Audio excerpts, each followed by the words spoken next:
high school basketball is cool. I really had to be like, yo, you know what? Y'all had that. Y'all have that. Senior year, I'll let everybody do them. I'm gonna just strictly work on my game. Today's feature, I can still remember having some of the craziest high school freshman mixtapes on YouTube, and in them, you could tell he was much bigger, faster, and more talented than his class. Without knowing his true age at the time, I thought, wow, this kid looks to be the next phenomenon in basketball, or at least a prospect worth keeping an eye on. Fast forward from the first day I saw him play to now, and things has gone totally opposite than as planned, and you ask yourself, why? How did this player, much more advanced than the kids on the floor with him, not take a step forward in the right direction since then? At that question, you realize that basketball can be that way sometimes. That what works for you isn't what'll work for me.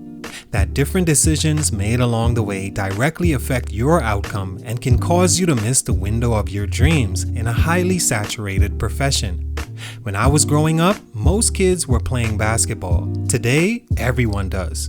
With these kids growing up in the social media era where athletes and entertainers can look to sit on a pedestal and that they have such a great life with thousands of followers, admiration, and everything they need to live a comfortable life can make a kid want to follow in those same footsteps even more than we had in those days.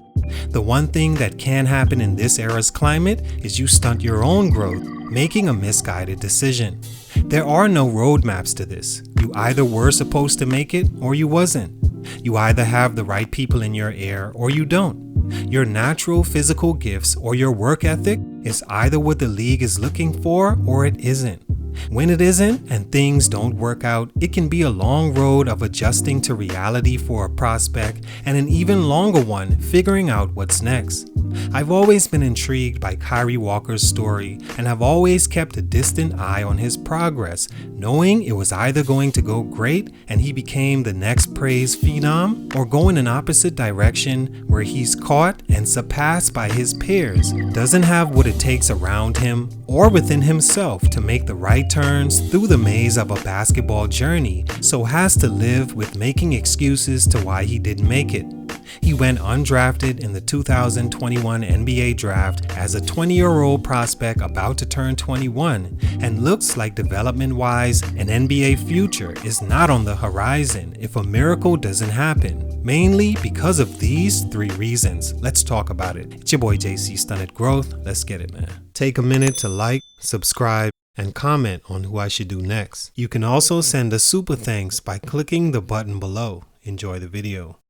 KYREE Walker is a 6'6" small forward born in Atlanta, Georgia, but moved all over the US in search of the perfect fit for his talents. He was highly regarded as a freshman in high school for his size and advanced skill, many not knowing that by that time he was already almost 2 years ahead of his class. Born in 2000, his supposed class should have been 2018, with guys like Zion Williamson and RJ Barrett. But Walker was held back either academically or for athletics, which unfortunately happens all the time, by parents or coaches wanting to give a certain kid an advantage over his peers. The same happens where you see some kids move up to capitalize on the success and notoriety they're having at the time. Either way, KYREE was already 16 years old as a freshman, 17 as a sophomore, 18 as a junior, and would have been a 19-year-old senior playing against 17-year-olds had he decided to play his senior year. Stunt number 1, not playing his senior year. In terms of misguided moves I've ever seen a player make along his basketball journey, KYREE Walker deciding not to play his senior year in high school in order to, as he says, train for the NBA has to be one of the worst moves I've seen and hopefully won't see other prospects do again. Even though I kinda understand why he did it. As mentioned, Walker was already almost 2 years older than his high school class and may have felt like he didn't want to feel like or have everyone else criticize him for dominating only because he was much older. Thinking, well, maybe I can take a different route, seeing as guys like LaMelo were doing it, Jalen Green, and having success. why not skip that final year and basically turn pro? That way, I'd make up for my age and can't be criticized any longer because I'm not competing against younger guys. He says that he also didn't want to be known as a high school legend while speaking on Gilbert Arenas' podcast. Immediately, I said, well, what's wrong with that? Usually that's what most legends are known as anyway, just that they continued being legendary thereafter.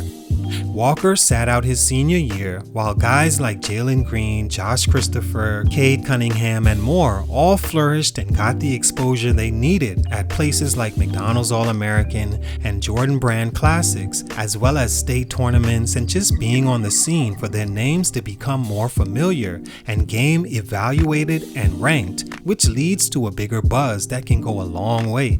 Without Walker there, it was like, well, we don't see you, so you don't exist. Out of sight, out of mind. It's not like he had Shaden Sharp's talent where he could still go lottery. He was rated a 3 to 4 star recruit at that point, as his peers were already catching up and surpassing him. He needed that senior year in high school and was led wrong by being told he didn't. He trained privately all year in hopes he'd be drafted, and unsurprisingly, that didn't happen. His buzz by then was totally non-existent, as 60 players whose names were buzzing were all taken ahead of him, leading him to join the Wizards Summer League. Stunt number 2, the pandemic hit. Of course, going undrafted isn't at all bad, nor the end of the road. We saw Jalen LeCue go undrafted in 2019 and still sign a 4-year deal with the Suns, 2 years guaranteed, to which he was at least given an opportunity. Or Duncan Robinson, who signed the largest contract in history for an undrafted player, 4 years, $90 million just to shoot threes. What helped and helps these undrafted players is a successful summer league showing that the draft was wrong and they do belong on that stage with the drafted prospects. Kyrie was scheduled to and actually joined the Washington Wizards for Summer League, but before he could play a game, was ruled out for health and safety protocols. He didn't suit up or take the floor, making this another opportunity for his talent to be seen, not happening. He had a lot to prove, seeing as he chose to sit out and only work out for the year, only to have the worst case scenario happen, a worldwide pandemic. And then him being one of the ones to catch it and couldn't be around the team. Needless to say, he didn't make the Wizards roster, but instead their G League team, to which he did play during the 21-22 season. By this time though, his opportunities had shortened and he's now going to be 22 this year and yet to make an NBA roster. Stunt number 3, not developing enough.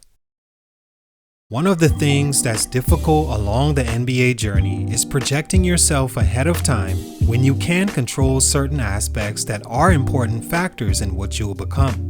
Things like you don't know what height and physical measurements you will end up compared to your peers, you don't know what skills you will misdevelop and by that time it's too late, and you don't know the effects of decisions you made that could come back to haunt you later. It seems all these were Kyrie Walker's undoing thus far, but the one thing that hurts him currently is him not being that exciting of a prospect development-wise to have a team bet on his talents. First of all, his body. To me, it looks like he's not in great shape physically, nor does he have the explosiveness you see in young guys his age and size. He looks like a veteran instead of a potential rookie physically, and I don't think that bodes well for his stock. His game also hasn't developed into more than scoring, which he is efficient from the floor at, but still it doesn't wow you outside of looking like his head is down every play trying to score. Yes, he shot 44% from 3, but in under 2 attempts a game and only 27, making 12 of them in the regular season. Free throws are still very poor for a wing, and he does nothing else outside of attempting to score. If he wants to make the league, he has to show he can be more valuable. Unfortunately, him missing so much basketball stunted that development. All in all, Kyrie Walker's story is important because it was one of a kind. Of course, he suffered from making the wrong choices, and hopefully this can steer someone else from doing the same. He didn't have great advice on his side, and it's sad because in the right situations, maybe he could have made the league and been a good addition. He's still young, and who knows what can happen tomorrow. Much respect and keep working, but for these reasons, his growth was stunted. It's your boy JC Stunted Growth, and I'm out.